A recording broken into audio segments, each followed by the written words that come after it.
Okay, hey, this is part three of, I can call it, ought to be, should have another name, but Norris the vet. And Norris, you're 99 years old. Correct. That's, and it's interesting during the break, Gail was, my wife's sister on the other side, she's looking at your scrapbook and you've got a lot of pictures. Yeah. And when you talked about the tower, well, we could have showed the pictures. Yeah. So if you want to ever see the pictures, get a hold of Norris and you could see. Oh, okay. Part three. Now we're gonna. Ended where Truman said, "Let's do it," or something. Yeah. President Truman said, "Yeah." That's kind of how we wrapped up part two. Right. Yeah. All right. Let's go to part three. Okay. Is it on? It's on. We are on. Yeah. As we ended part two, that was the Potsdam Conference that President Truman was attending, where they drafted that Potsdam Proclamation to the Empire of Japan, demanding full and complete surrender. And then because the test bomb was successful, the decision to use it became up to the president, and he contemplated yes or no, and finally said use it. So that's where we ended part two. Yeah. Part three, we'll start with the proclamation again. Okay. On July 29th, 1945, the Japanese Empire formally rejected the proclamation, the Potsdam Proclamation. They thought somehow or other they could still turn the war around and win it. Why they thought that, I don't know. Their country had pretty well been bombed out before we got over there. But they just were not willing to accept the fact that they had lost the war. But they had lost it a long time ago. But they just needed that one final punch to convince them, yeah, this time. Anyhow, they rejected it. And so August 1945 rolled around, really started getting exciting around the 509th area, and new people showing up, high-ranking military, both Army Air Corps and Navy, too. The Navy was involved in this as well. And also people in khaki uniforms with no military insignia, which meant they were not military. So they were scientists that came over for the big show. So we knew something was getting ready to happen. So August 5th, 1945, finally, the highly anticipated mission was going to take place. Aircraft number 82, B-29 aircraft number 82, was selected to be the bomb-carrying plane to carry this uranium bomb to Japan. Something new about it that had just happened that afternoon on August 5th. It now had a name on the nose called Enola Gay. Nobody knew what that meant. Captain Lewis, who normally flew aircraft 82, went busting into the colonel's office and said, "Who in the hell put that name on my airplane?" Well, he backed him up and said, "You come back in at attention and salute me properly. I'll let you know. I put that name on the airplane, and that's my mother's name." Oh, my goodness. Remember, that's how we started with chapter one, was birth of Paul W. Tibbetts. Yes. Yeah, oh, wow. Yes. Yeah. Which go back and, if you haven't seen part one, you got to see part one. Yeah. Go ahead. Yeah. Yeah. But that was on there. And the reason he wanted it on there, back in 1936, he was getting ready to graduate from college. And unbeknown to his parents, he'd been taking some flying lessons. And when he graduated from college, he was to move into medical school. Well, he just loved flying so much, he decided, I don't want to be a doctor, I'd rather fly. So he joined the Army Air Corps, went through the cadet program, and graduated as a pilot with the rank of lieutenant, and became a pilot for the Army Air Corps. Wow. Then it was time to go home for Christmas break. How do I let Dad know?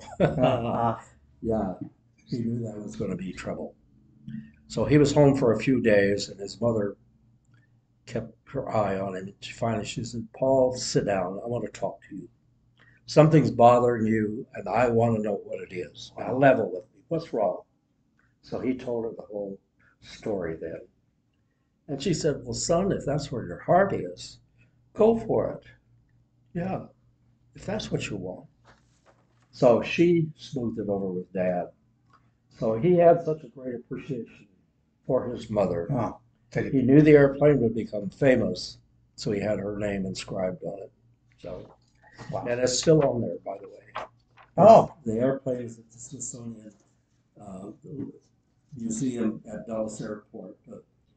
The Udvar Hazy, where they came up with that name, I don't know. Udvar Hazy Museum. It's one of the centers of attraction there. oh, wow. It's up on stilts, and you can see it very well. Wow. Yeah, I've been there a couple of times to see it. Yeah. Gee. Anyhow, came time to have the targets named and the briefings to start with the crews. There were 3 targets selected for the first mission. You always have an initial target, then a secondary, and sometimes a third alternate, just in case you can't bomb the initial target. The 3 selected was Hiroshima to be the initial target, Kokura would be the secondary target, and Nagasaki would be the third alternate. There were 7 airplanes involved in the mission, believe it or not. They don't fly formation. They always fly one airplane alone to carry that big bomb. 3 airplanes took off an hour before the bomb carrying plane, going to those 3 targets named. Each crew had their own assigned target area to check out the weather conditions there, radio back. 2 planes would accompany the bomb carrying plane, not in formation, but be in the area accompanying the bomb carrying plane. One would carry photographic equipment to record the explosion. The other one was carrying electronic instruments that they dropped by parachute to measure the extent. Norris, don't lose your thought. But when we're done, Gail, my father-in-law, Gail's father, was in the photograph. Oh, really? Yes, and you'll anyway. Well, yeah, you're going to see some pictures. Yes, yeah. Go ahead. Yeah. Wow. Then the other crew was dispatched to Iwo Jima to be on standby. We had loading pits, one on Tinian, to load that bomb because it was so big and heavy. They had to put them on the hydraulic lift, lower it below ground, pull the airplane over the pit, and hoist the bomb up into the airplane by hydraulic lift. But we also had a lift on Iwo Jima. And the reason for that is, excuse me, if any problems developed with the aircraft carrying the bomb, they could land on Iwo Jima and transfer the bomb to the standby airplane and complete the mission. Oh my goodness. So that was wow. thing. Air Sea Rescue was a big thing. I assisted the Air Sea Rescue officer in the briefings of the Air Sea Rescue. We had teletypes all the time, daily, telling us where all the submarines were located, all the fleets would be operating, where any amphibian planes would be operating, so that we could instruct the crews.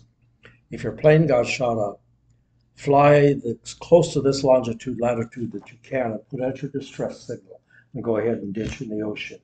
There should be a submarine right nearby to pick you up. So we had that knowledge for them. Anyhow, that was part of the briefing that went on too. So anyhow, aircraft number 82, now known as the Norris, took off at 2:45 a.m. on the morning of August 6th, 1945. Flew to Hiroshima without any problems. When they arrived at Hiroshima, the weather was clear and the bombardier could see the target clearly. It was a T-shaped bridge near Army headquarters in Hiroshima. And he sighted in on it. He said, I've got it in my sights. It's clear. Let me have it. And when he hears that, the pilot turns loose of the controls, because the bombardier actually flies the airplane with his bomb sight at that point. Because you might need to move her a little this way or that way, or nose down a little bit to gain more speed or whatever. You have to take into consideration the air drift and everything. And he said, I have it. So he took his calculations and then said, bombs away. And the B-29s that our group picked up just before they came overseas came out of the factory with no gun turrets, no armament, and with hydraulic doors on the bombardiers, bomb bays, so that when they were going to release the bombs, it would flip open, because the old ones, they would crank open slowly. Well, these would just open, bombs away. 45 seconds later, the thing detonated itself at 1,890 feet above ground. And in 1 second, Hiroshima was 60% of the Hiroshima was no longer there. And as soon as that bomb left the airplane, they were instructed to make an extreme bank to the right and fly away as fast as you can. So Colonel Tibbets at the controls dropped the nose of the airplane down a little bit to gain more speed and raced away from the bomb drop. They estimated they were about 12 miles away, because in 45 seconds the thing detonated itself.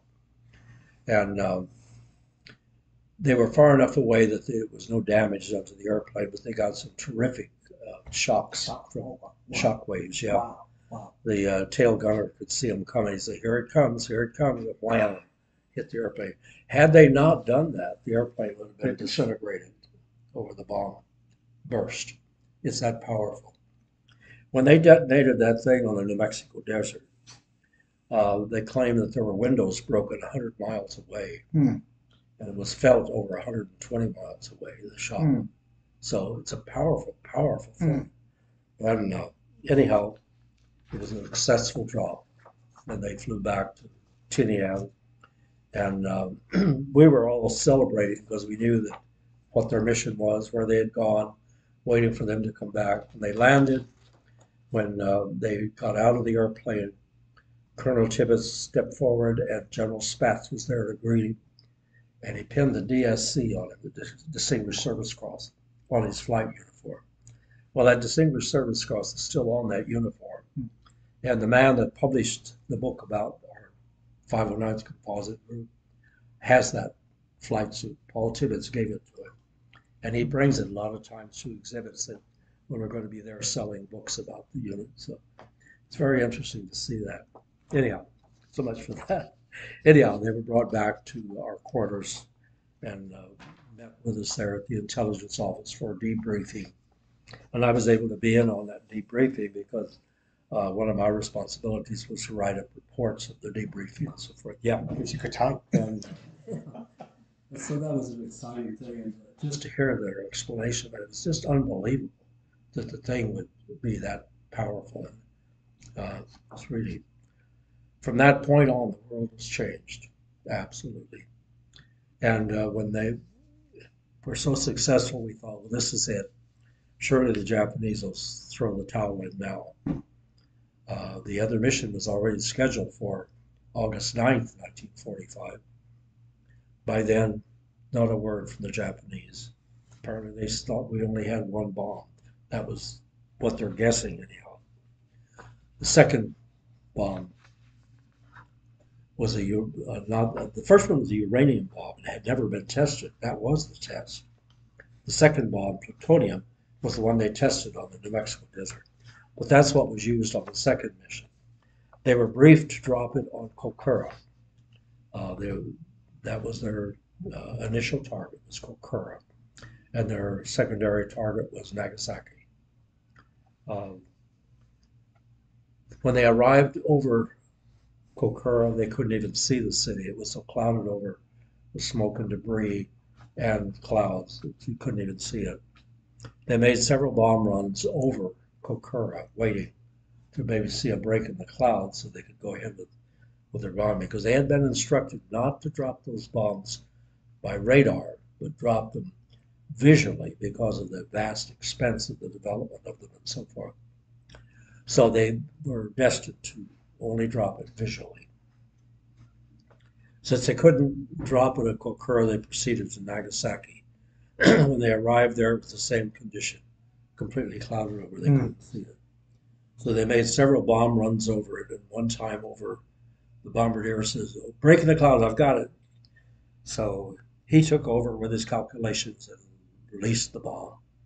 Because of the quickness of it, it missed the aiming point by about a mile. But 1 mile doesn't make any Doesn't difference. matter. Yeah. It was a atomic bomb. That's almost the center of it. So it was successful. It was a 10,000-pound plutonium bomb. The first one was a 9,700 uranium bomb. 9,700 pounds, one bomb. Then the other one was 10,000 pounds. The story is when they were taking off to go to Hiroshima, Colonel Paul Tibbets chose to fly the airplane himself because he was the group commander. He had that privilege. And the man that usually flew that airplane, aircraft 82, had to move over and be co-pilot. Anyhow, they were going down the runway to wait for takeoff. They got to their takeoff speed, normal takeoff speed. And Captain Lewis was getting nervous because we were still headed, and you just only go so far and it drops off into the ocean. So he was getting a little nervous about it. He started to pull back on the controls to start the lift. And Tibbets scolded him, "You get your hands off of that control. I'm flying this airplane." So he flew it almost right off the end of the runway and took off. He did that because mission had to be successful. And because of the weight of that bomb and all other conditions of flight, he used as much runway as he could before he lifted off. But that was his decision. Okay, the second bomb had been dropped. Immediately after that second bomb was dropped on August 9th, two of our crews were dispatched back to the States to start shuttling the bombs over. Because Los Alamos estimated they could produce at least one a month, or maybe a little less than a month. So they wanted airplanes there to pick up those bombs and bring them over to Tinian for whichever crew would be flying the next mission. And the third bomb was ready, and it was destined for Kokura. It would have gone to Kokura. And they loaded it in the airplane there at Albuquerque, took off, and we're flying across the United States, and we're going to head out over the Pacific to come out to Tinian when the Japanese surrendered. So that flight was intercepted. They landed, and that bomb never left the United States, continental limits of the United States. Needless to say, it was the elation that our group was able to help end the war. And almost immediately, controversy kicked in. The do-gooders, "Oh, that's too terrible a weapon to inflict on those poor people." Well, I totally disagree. If you could talk to the souls of those kids at the bottom of Pearl Harbor, still aboard the USS Arizona, yeah, ask them what they think about it. Ask those kids that fell at the Bataan Death March. Sorry.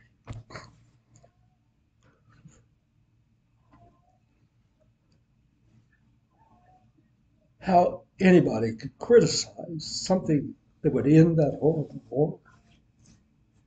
It's beyond me. I think it was the right thing to do. I'm glad we did. I'm glad they've never been used again, but who's to say what will happen in the future? It very likely will be used again by some rogue nation that hates us. A lot of people do anymore. That seems to be our reward for helping nations that are third world nations. You get them on their feet and they automatically hate you. I don't understand. Anyhow, So much for that. I'm sorry. I swear next time I'm not going to get emotional. No, I don't think you. No, I, I would. At that That's point, I surprised. do because you know the people that are most highly critical of the use of that bomb weren't even born yet. They completely overlook the firebombing that was inflicted on Tokyo, where they literally burned Tokyo down with firebombs. They were using napalm bombs. The napalm was a gelatin substance that once it hit oxygen, it would ignite, and you could not extinguish it. As long as it had oxygen, you could not extinguish it. So they really, literally burned the people of Tokyo and the buildings and everything. There was more damage on Tokyo with the firebombing and more people killed in the Tokyo bombing than the two atomic bombs together. They say, well, what there was options. Okay, let's look at option number one. They were amassing troops on Okinawa and the Philippines to get ready for that massive invasion. The Japanese knew that. They knew they were going to get invaded. They started moving their troops to that end of their homeland to greet our troops when they would make the invasion. I heard a figure one time that they figured the initial uh, loss on the initial invasion force would probably be somewhere around 100% fatality. Yeah, it would have been a bloody, bloody, horrible battle because the Japanese were going to battle to the death, the last one. The Japanese civilians had been instructed to fight to the death, never surrender to the Americans, but fight to the death. Use sticks, stones, pitchforks, whatever you can grab. Fight the Americans to your death for the glory of the emperor. That was their religion. That was their whole thing. They would have done it. So our troops would not only had to battle their Japanese troops, but they would have had to battle the civilians as well. There would be no more Japan today. How do you think that is an option? Wow. You know, it's sure the atomic bombs are a horrible weapon. Everybody that was involved in it admitted that. Even Oppenheimer had second thoughts about even using the thing after they got it developed. And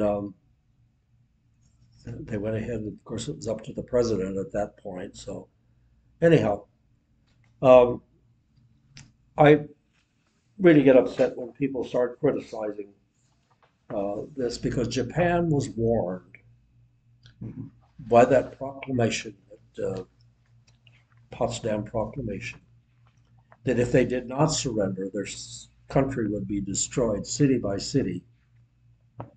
They had that in their hand and rejected it. So you can't feel a whole lot sorry for them, I don't think. Colonel Tibbets stayed in the military and retired eventually as a brigadier general. And he used to come to our reunions when he could. And invariably, some young reporter would shove a microphone in his face. Aren't you sorry for what you did? Well, he was very vocal on how he felt about it. But anyhow, eventually he developed a statement that he had it printed. And it's this: the morality of dropping that bomb was not my business. I was instructed to perform a military mission, and that was the thing I was going to do to the best of my ability. That says it all.